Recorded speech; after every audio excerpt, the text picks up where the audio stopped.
दीपिका चहा घे ना. हा बस. मॅडम ते काम काय म्हणत होतात? अय्या तू विसरलास इंद्रा. अरे मगाशी म्हणाली की तिला रिटर्न्स फाईल करायचेत म्हणून. हा रिटर्न फाईल करायचे. काय काय हा ते तुम्ही वेळेवर फाईल नाही केलं ना, त्यामुळे आता दंड भरावा लागेल. अगो बाई बघ आता. बघितलं ना मॅडम, उशीर केला की काय काय होतं ते. मोठा दंड भरावा लागू शकतो.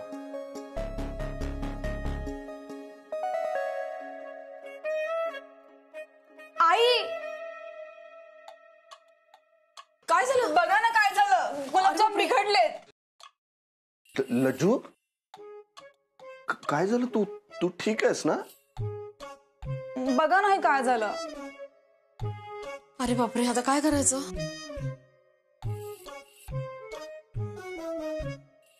कणिक सैल झाली आहे. दीपिका तू बघशील का प्लीज? आता या दोघांचा सुपारी फोडण्याचा कार्यक्रम आहे तर मी गुलाबजामचाच बेत केला होता तर. बघते मी. पीठ कुठे आहे? तिथे मागे बघ निळ्या डब्यात.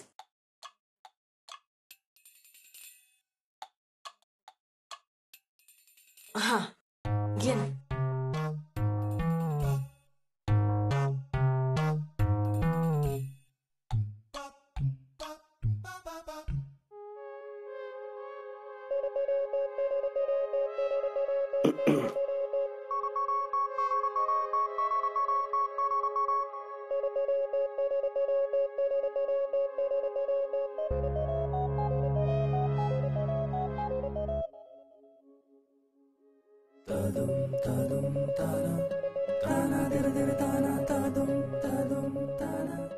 Madam thank you. माझ्या सुपारी फोडण्याच्या कार्यक्रमासाठी तुम्ही इतक्या आवडीने गुलाबजाम बनवतायत. थँक्स. त्याचं कसं आहे ना इंद्राजी, आपल्याशी कोणी कसंही वागलं तरी आपण आपला चांगुलपणा सोडायचं नाही हे शिकवलंय आम्हाला आमच्या बाबांनी.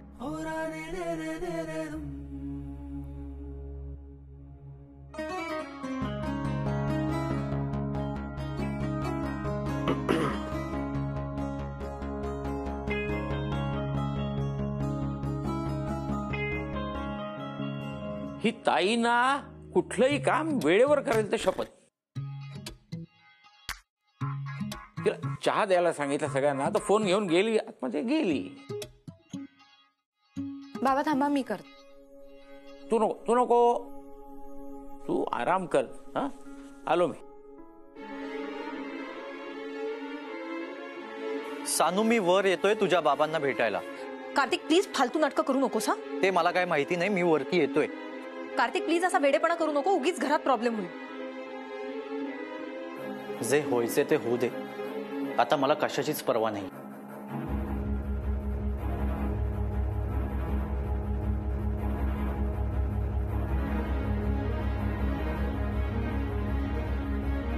कार्तिक प्लीज नको यूज. तू ऐक ना माझं. का ऐकू? सांग ना का ऐकू? तू आलीस माझ्यासोबत पळून? हे बघ कार्तिक, मी मान्य करते की पहिल्या वेळेला मी नाही येऊ शकले पळून. अरे कारण दीदीचं लग्न होतं, सर्वांसमोर पळून आले असते तर माझ्या घरच्यांना हसले असते लोक. किती बदनामी झाली असती आमची, कळतंय का तुला? पण दुसऱ्या वेळेला मी माझा शब्द पाळला ना. आले होते ना मी घर सोडून पळून. मी त्याचं कारण तुला सांगितलंय की मी का तिथे नव्हतो म्हणून. प्लीज कार्तिक.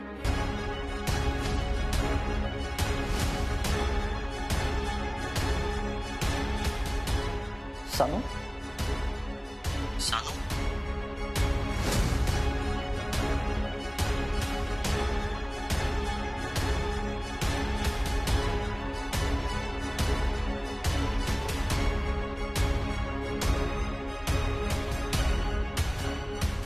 ये मालती, इकडे आधी आधी इकडे ये. हो काय झालंय? बघ बघ तुझे संस्कार बघ. बाबा काय झालं? काय झालं? ही घरातून पळून जाणार होती.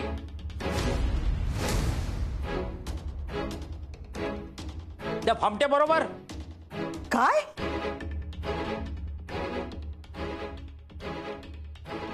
विचार तिला, विचार.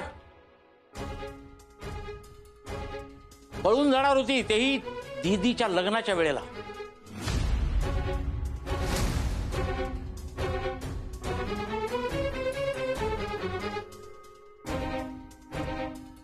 बाबा काय म्हणतात ते खरंय? बोल बाबा जे काही म्हणतायत ते खरंय का? बोल ना आता. मगाशी जे फोनवर बोलत होतीस ते बोल आता. बोल बोल. अगं बोल ना, उत्तर दे. हे खरंय का? हो, हे खरं आहे.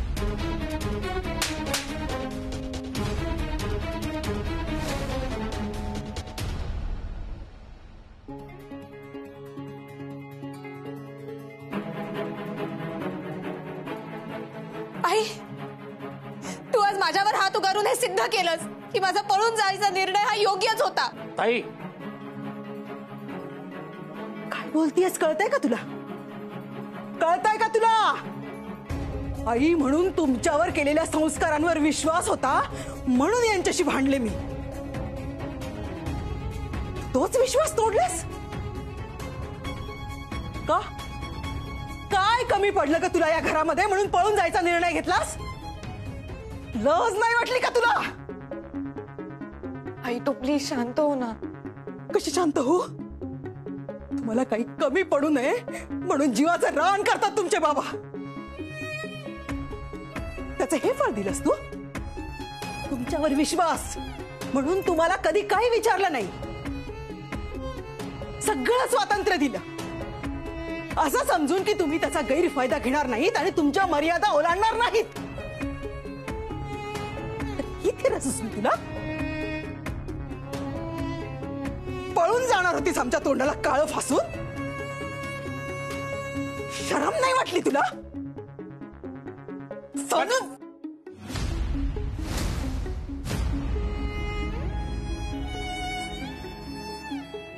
मोठी झाली आता ती. आता पोहोचलो. बाबा नका थांबू आईला. मारू दे तिला मला. आई मार, तुला जितकं मारायचंय ना तितकं मार. हे काम कर, मारूनच टाक मला. म्हणजे तुला समाधान मिळेल ना? आणि कुठल्या स्वातंत्र्याबद्दल बोलत होतीस ग? मी नेहमीच तुमची तत्व, तुमचे नियम, तुमची नैतिकता याच्या आत जगत आली आहे. कारण तुम्हाला हे सगळं महत्वाचं होतं ना माझ्यापेक्षा. देशपांडे सरांच्या मुली म्हणजे फक्त त्यांची तत्व पाळत चालणारे रोबो, फक्त रोबो. त्यांना त्यांचे विचार, भावभावना नाहीच आहेत ना. ही दीदी तुमची पहिली मुलगी आणि त्यातून ती हळवी, म्हणून तुम्ही तिचे सगळे लाड पुरवलेत आयुष्यभर. आणि दीपू, दीपू म्हणजे देशपांडे सरांची सगळी तत्व पाळणारा रोबो, एक महारोबो.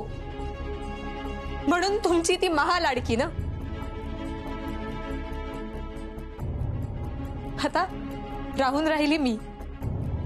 मला माझ्याच घरात डावललं गेलं. या घरात दीपू आणि दीदीला जितकं प्रेम मिळालं ना तितकं मला कधीच नाही मिळालं.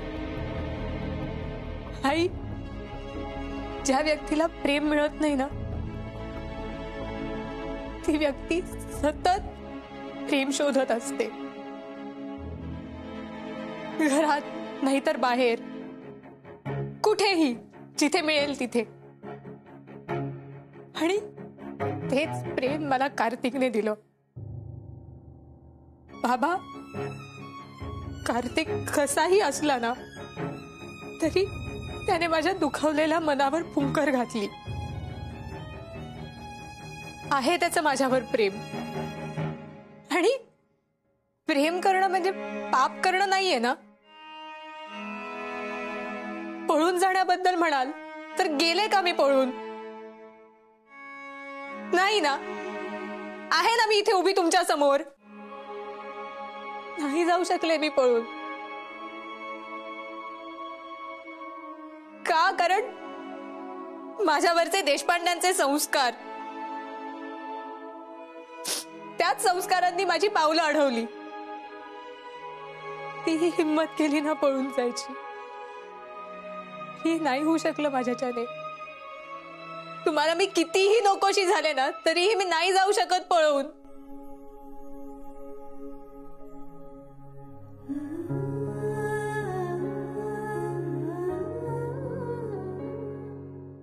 प्लीज शांत हो. शांत, प्लीज शांत हो.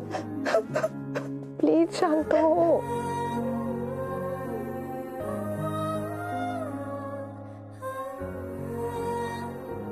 मी वाट बघीन. मी वाट बघीन आणि देवाकडे प्रार्थना करेन की दीपूला पण प्रेमात पाड.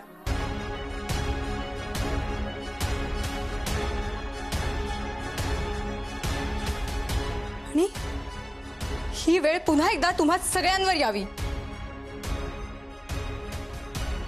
त्या दिवशी मी पण बघेन की तुम्ही सगळे कसे रिॲक्ट करता.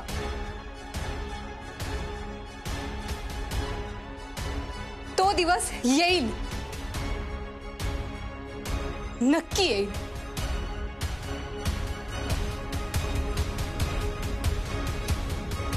चालू.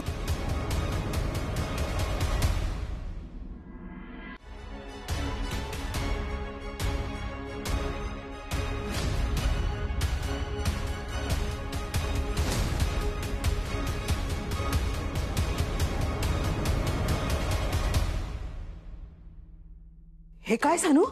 मी चालली आहे. आई काय वेडेपणा आहे. सानू तू प्लीज शांत. मला या घरात आता राहायचंच नाही.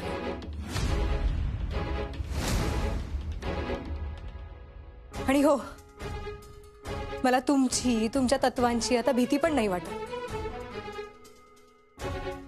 मी चालली आहे. आई, आई, आई.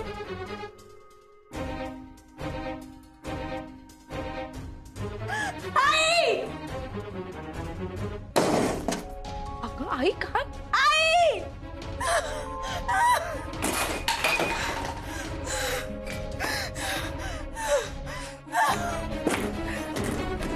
आई! आई!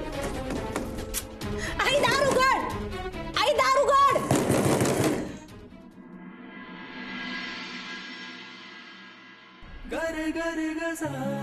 इंद्रा, इंद्रा लवकर जा आणि तिला थांबव. अरे तिच्या मनात खूप प्रश्न आहेत. त्या सगळ्या प्रश्नांची नीट उत्तरं दे. तिला समजाव की हे सगळं नाटक होतं. इंद्रा खूप प्रेम करते रे ती तुझ्यावर. बघितलंस ना तिचा चेहरा कसा झाला होता. जा जा तिला नीट सांग की सगळं खोटं होतं. नक्की होकार मिळेल तुला. जा, सगळं नाटक होतं सांग तिला. एक मिनिट मॅडम.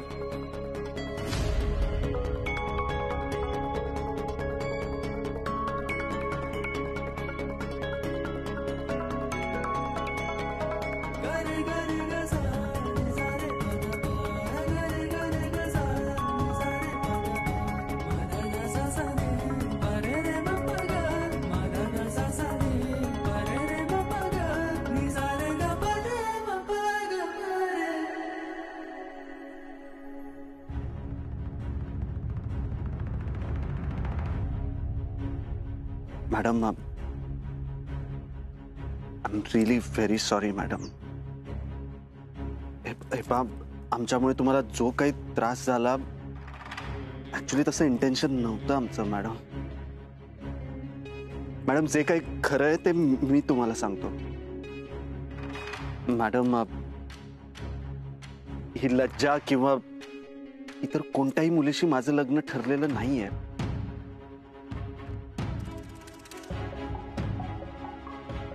मॅडम, तुम्हाला जेलस फील व्हावं आणि तुम्ही स्वतःहून होकार द्यावा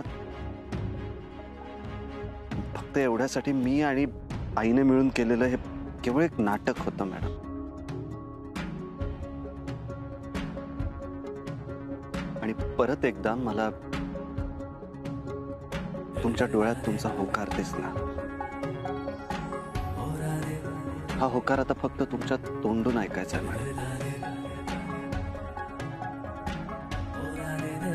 बोला ना मॅडम, आहे ना होकार?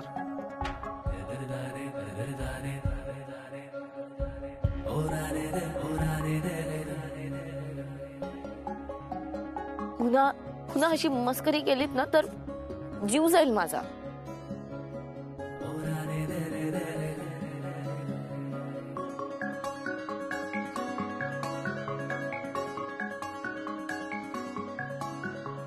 इंद्राजी, मला थोडा वेळ हवाय. तुम्हाला नकार किंवा होकार सांगायच्या आधी मला माझ्या घरी काही गोष्टी क्लिअर कराव्या लागतील. प्लीज मला थोडा वेळ हवाय. मॅडम, तुमचा होकार ऐकण्यासाठी मी आयुष्यभर सुद्धा थांबायला तयार आहे.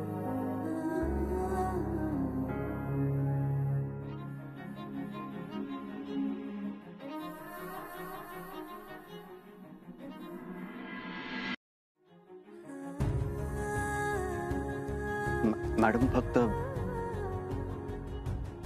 एक रिक्वेस्ट करू? तुम्हाला मी आज माझ्या गाडीवर तुमच्या घरी सोडू प्लीज?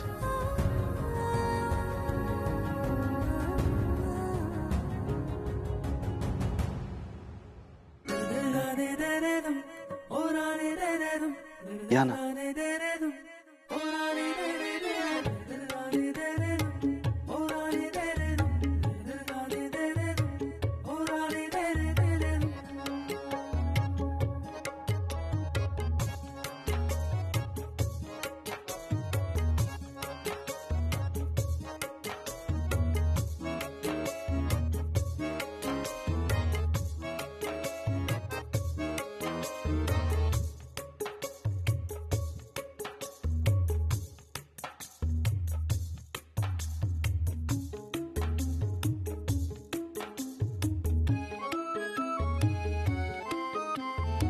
एक मिनिटात आलो.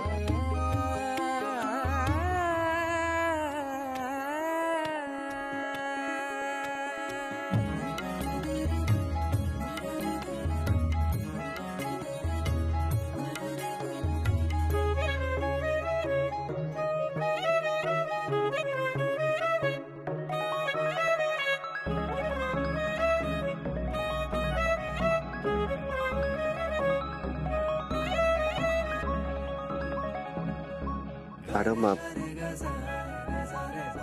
मुक्ताला सोडलं तर आज पहिल्यांदा एक मुलगी